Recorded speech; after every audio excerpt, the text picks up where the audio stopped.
সাধারণ গোসল করার পর নামাজ পড়ার জন্য আবার উজু করার প্রয়োজন আছে কিনা?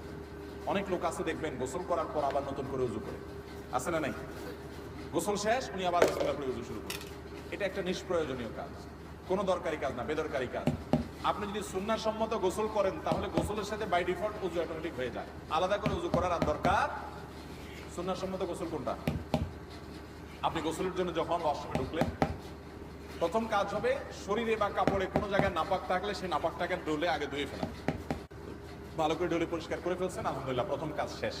এরপর দ্বিতীয় কাজ কি?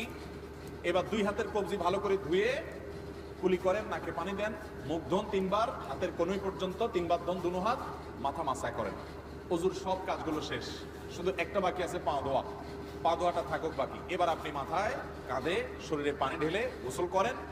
ওয়াশরুম থেকে বের হওয়ার সময় 2 পা একেবারে ইয়া পর্যন্ত, টাকনু পর্যন্ত ধুয়ে এরপর আপনি বের হয়ে যান।